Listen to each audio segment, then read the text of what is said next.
अब आज का जो हमारा टॉपिक है वो है विश्वनाथ नागर जी।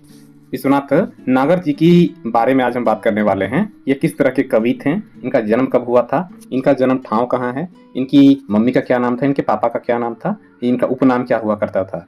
तो इसके तहत जो है सब कुछ जानते हैं, जीवन परिचय के तहत ये पढ़ना होता है। और ये कि जन्म जो इनका है वो 7 जनवरी 1939 ईस्वी को हो गया है। कहाँ पे? तो मुदा गांव धनबाद में हुआ है।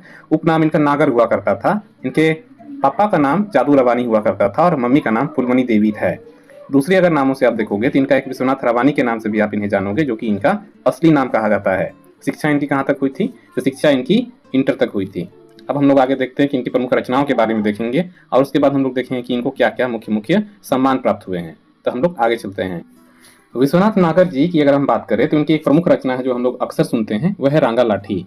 क्या है? रांगा लाठी, जो कि 50 कविताओं का संकलन है। यानी कि 1961 से लेकर के 1969 तक इन्होंने जितनी भी कविताओं की रचना की है वो सभी कविताएं इनकी इसी किताब में छपी हुई हैं। तो यह खोटा कविता संग्रह है रांगा लाठी, जो कि 2005 में प्रकाशित हुआ था। और एक ऐसा सोर्स है जहां से मुझे ये पता चला था कि इसका प्रकाशन है पूजा प्रकाशन है, हालांकि एग्जाम में नहीं पूछना चाहिए।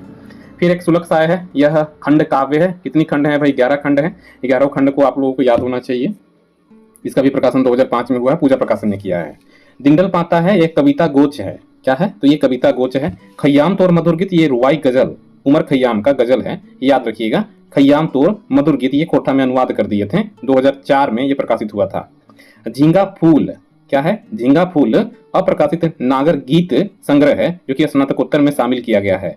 छोटा नागपुर के घर आंगन की बोली, छोटा नागपुर के घर आंगन की बोली हिंदी लेख है, जो कि 8 से लेकर के 15 नवंबर 1992 में प्रकाशित हुआ था। दक्षिणी बिहार की लोक भाषा खोरठा, ये भी हिंदी लेख है, जो कि 7 जून 1992 को ये प्रकाशित हुआ था।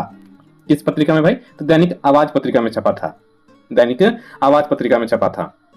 खोटा खोटा भाषा का लोक साहित्य, एक विवेचना, ये भी इन्हीं की रचना है। और एक विवेचना ग्रंथ है, आप विवेचना कह सकते हैं इनको। भादर मास साक्षी यह, और धूल पेंच जानी ना सीधा सपाट मानुस, ये सब इन्हीं की रचना है। आदिवासी, उसके बाद है नाचबऊ तोरे दुवरिया रे गोरी, आकाशवाणी से प्रकाशित पहल गीत है इनकी।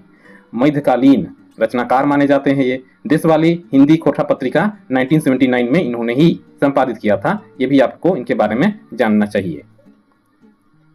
विश्वनाथ नागर जी को छायावाद का कवि माना जाता है। कि छायावाद, अब छायावाद क्या होता है? तो छायावाद होता है कि वैसा राइटर जो वास्तविकता से दूर हट करके लिखता है, यानी कि वह अपनी कोरी कल्पनाओं में ही व्यस्त रहता है, उन्हीं कोरी कल्पनाओं को कागज में उतारने का काम करता है। उस तरह की राइटिंग को छायावाद कहा जाता है।